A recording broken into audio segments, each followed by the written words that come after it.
Hey everybody, it's Mr. Mott. What we're going to do is go through our Lamplighter's review here and also just highlight some of the things that are going to be available to you on the exam.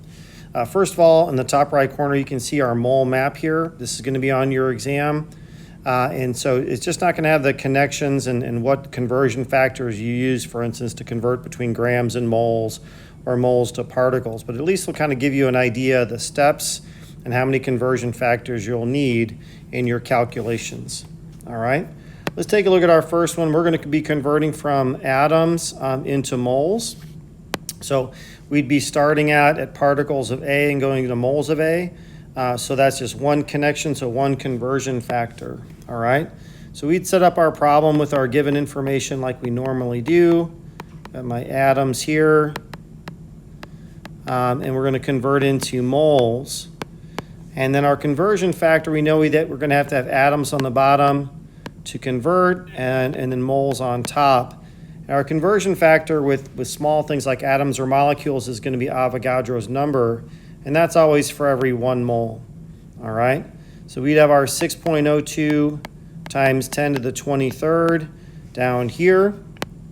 And when you're doing your calculation, just remember it's a good idea to put your this bottom number here, since it's in scientific notation, put this in parentheses.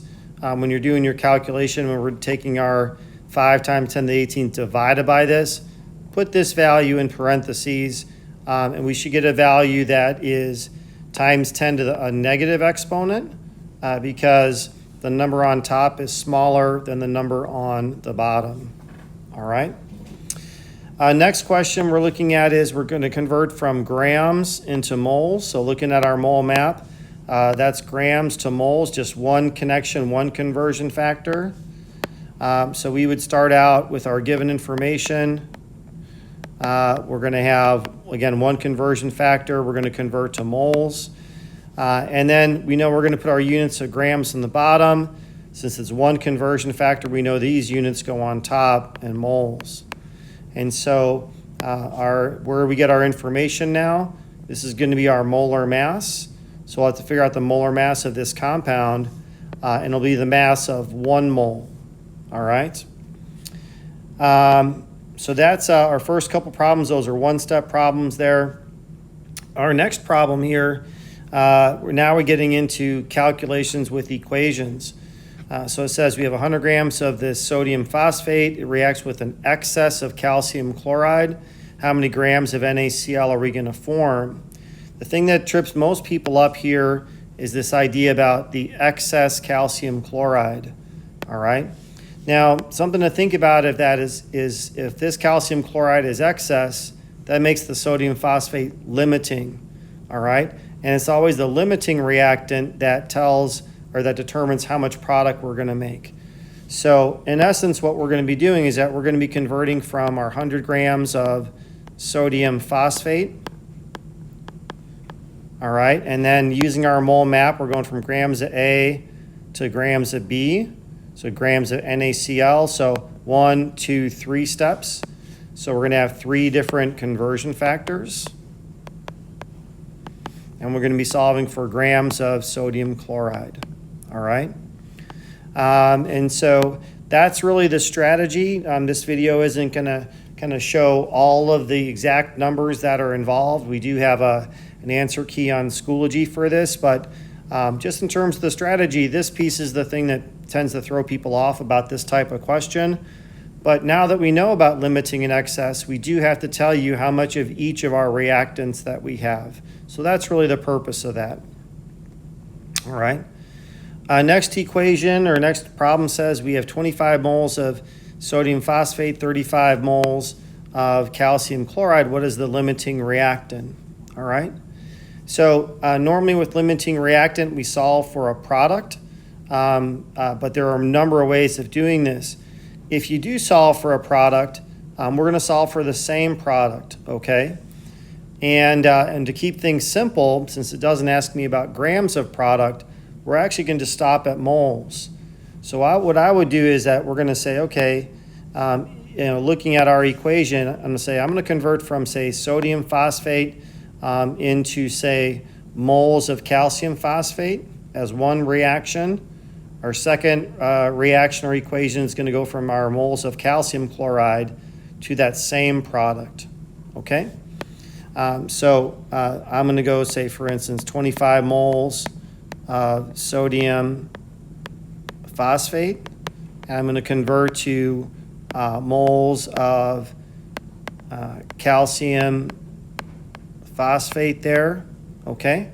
And my second equation would be 35 moles of calcium chloride, and then I'm going to convert to the same product. Really important, it's got to be the same product here. All right? And so just in terms of, you know, how many steps, I just need one step because I'm looking at my mole map here at the top. We're going to convert from moles of A to moles of B, and we know that these are going to come from our equation. All right? Now, if we had chosen to, maybe we wanted to write a sort of less complicated formula, we could have solved for our sodium chloride here, again solving for moles. And if we did that, instead of solving for moles of calcium phosphate, another option would be to have to solve for the moles of the sodium chloride, okay? But I would have to do, again, I'm solving for either the same product, this same product, or this same product, all right? Now, as far as identifying the limiting reactant, we use our amount of product that we're making to help us with that. So, for instance, if the sodium phosphate made the smaller number of moles of calcium phosphate, then the sodium phosphate would be limiting. Okay, it's not the amount of product that's limiting, it's a limiting reactant. So it would be either sodium phosphate or the calcium fluoride or calcium chloride for our answer. All right. Next equation or next reaction is a little bit more straightforward because we're asking you like specifically how many moles of this will form, but we made it a little more complicated. Now this problem doesn't say anything about limiting reactants, but we might be able to infer that because we are given two different amounts of the reactants. So two different amounts of our reactants means two different equations. And so I would set up and I would say I'm going to go from 50 grams of my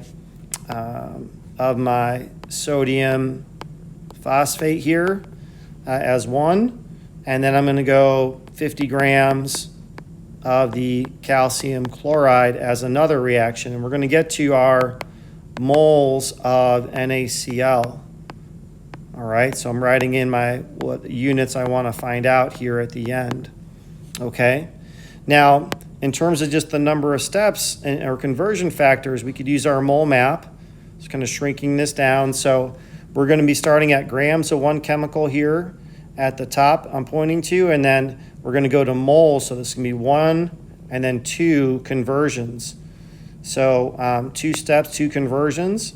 So 2 different conversion factors that we need. So we'd have to have 2 conversion factors. And again, similar to the previous question, it's not going to be the bigger amount of product, it's going to be the smaller amount of product that we're going to make. And so after you do your calculations, whichever that smaller amount is, let's say the smaller amount came from calcium chloride, we would then circle this amount so that I know, that you know, that it's going to be from that smaller amount there, okay? Now, after that, the smaller amount, again, tells you your limiting reactant. So for instance, if the calcium chloride made the smaller amount of sodium chloride, then the calcium chloride would be limiting, and then by default, the sodium phosphate would be excess, okay? When we calculate excess, which is in our next problem here, just remember calculating excess is 2 steps. There's a couple different ways of doing this. A method students like a lot to do is that they'll take their amounts of their product that they made and subtract them. So this is a common way of doing it. So we take our moles of NaCl that we formed from each of those reactions there. We're going to subtract them. Okay, we're going to get a certain number of moles of NaCl here. Okay, that's the first step. The second step is converting our moles of NaCl, and then we'd have to convert that into, since we want grams of excess reactant, we're going to convert that into our grams of whatever we decided is the excess reactant. Okay, and similar to the previous problem up here, since we're converting from moles into grams, it's just the reverse, and that means that we have two conversion factors. So we're going to go conversion factor there, conversion factor there. All right. Okay. Next one got cut off a little bit here. It says determine, this is on the second page, or if it's on ClassKick you're doing this, there's probably on the second slide here. And we want to know, we want to use the data to determine the percent yield of magnesium bromide when potassium bromide reacts with an excess of this one here. So we're going to use this data table to be able to figure out how much reactant we started with, so how much of the KBr we started with, and then how much of the MgBr2 we actually made. All right, so looking at our data table, we have to figure out how much KBr we would make. So if we subtracted these two, this would give us the mass of our KBr. Okay, if we subtracted the test tube and this third one here, so if we labeled this like, A, B, and C for the mass of KBr, we would be subtracting B minus A, and then for the mass of our product, the mass of our MgBr2, we'd have to take C minus A, all right, and subtract those out. So once we do that, we have an idea of what we started with, which was our KBr, right? That's our reactant. And then for our mass of our magnesium bromide here, this is what we actually made. So another way of thinking about this is that this is the experimental yield, all right, or the experimental or the actual yield, all right. Now, so what we have to do for percent yield is that we have to compare our experimental yield to what we should make, which is our theoretical, all right. So for our theoretical yield, what we would do is that we would take this value that we calculated. So we're going to take our grams of our KBr, and then we're going to convert that into grams of MgBr2. And so similar to the front side, grams A to grams of B involves 3 steps. All right, and we're going to then solve for grams of the MgBr2. And then this calculation, this is going to be the theoretical yield.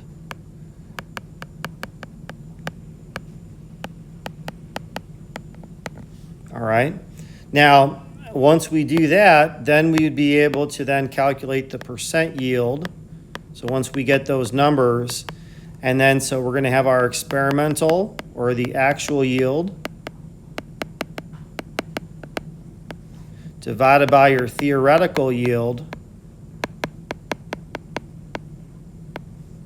times 100. All right. One thing that is always a good check is that when you do this, you should not get over 100% yield. That can happen in some experiments. So if you're getting what kind of a number that's greater than 100% for this, you either flip these or there's some calculation up here that's wrong. So kind kind of redo your calculations here, check your molar masses in these two locations, things like that, okay? All right. Next equation here, we have sort of another limiting in excess. We're told that, this is how the reaction kind of proceeds. And it says how many grams of Fe2O3 is made when 75 grams of Fe or iron reacts with 50 grams of oxygen. And so, again, it doesn't tell us that this is a limiting reactant, but based on the fact that we have two different reactants here, that should be kind of clue enough that we're gonna do two different reactions here. So I'm going to set up my 75 grams of Fe, and I'm going to convert that into grams of my Fe2O3. And then my second equation is going to be my 50 grams of O2. And then I'm going to go to grams of Fe2O3. And just like all limiting reactants, when we're solving for product, it'll be whatever the smaller amount is made, all right? A couple little tripping points. Don't forget the oxygen here is diatomic, so we'd have to multiply the mass of one oxygen times 2 for its molar mass here. The other thing, though, that you might be recognizing is that we're missing something, right? So like normally our molar masses are our first and our last conversion factor, but our middle conversion factor is our mole ratio, but we don't have an equation. But we can fix that. We know that iron and oxygen are the reactants, and the only product here is going to be Fe2O3. So here's our reaction, except for we just have to balance it. Okay, so if you wanted to take a moment, pause the video, you could balance it, or you can just kind of trust me that our coefficients are going to be 4, 3, and then 2. All right, so 2 times 2 is 4, 3 times 2 is 6, 2 times 3 is 6. We're all balanced. So the only little thing that's going on here that's a little bit different is that we didn't explicitly provide your equation, but you have both reactants and you know the only product. We'll write that, and then we're just balancing it. All right, the last two problems involve solutions, and so what you'll notice on the right-hand side here, you have your molarity formula, you have your conversion between milliliters and liters if you need it, and then you have your dilution formula. All right. The first question here, we want to know how many grams of NaOH we need. If we want to make 250 milliliters of a 0.35 molar solution. All right. So very typically what's going to happen is that you need to do two different processes here, or two different conversions. So typically what I'll do is I'll rewrite my molarity equation, because since I do have molarity, that's probably what I'm going to be using, and think about what information do I have, and what can I solve for. So we do have our volume, okay, although we have to turn this into liters, really important because the molarity equation is very explicit about it being in liters. And then we have our molarity, so we have our molarity as well. So what we can solve for then is moles. So I like to rearrange my equation, but you don't have to as long as you are successful at doing the algebra here. But this would be molarity times liters. And then so for my moles, my molarity is going to be 0.35 molar. And then my volume in liters is going to be 0.25 liters. And so when you're converting to liters, we're going to be dividing by 1,000, okay? That's how we get to our volume in liters.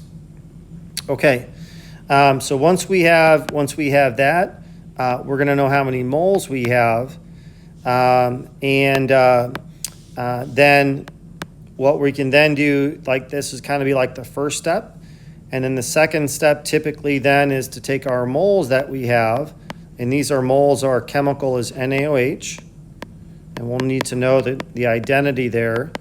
And then we want to find out how many grams of NaOH. And so hopefully we recognize that we do know a relationship between moles and grams. I'm going to have to put my moles on the bottom and then grams on top. And then hopefully you recognize we're going to get this from the molar mass. And as always, molar mass is the mass of 1 mole.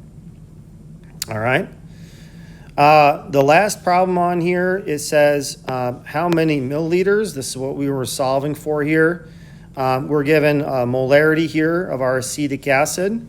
We want to make 500 milliliters of a 1.5 molar solution.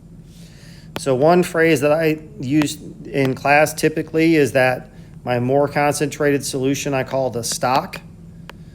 And so we're always making a less, going from more concentrated to less concentrated.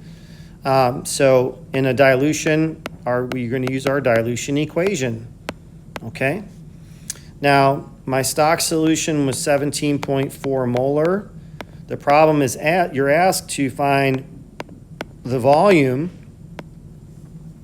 and then on the right-hand side is the solution we want to make. My molarity I want to make is 1.5 molar, and my volume, I actually get to keep it in milliliters if I want. And actually that's sort of preferable. And here's, when we do our algebra here, you'll just kind of see why you don't have to change your units. So we want to get V1 by itself, so we're going to divide by 17.4 molar. And what we're going to notice is that when we not only on the left-hand side do our numbers canceling, but then also the units of molarity are canceling. And so on the right-hand side, our units of molarity are canceling as well. And you'll notice that the units of milliliters, those are the ones that are left. All right? So then it's a matter of just doing our algebra to solve for our volume.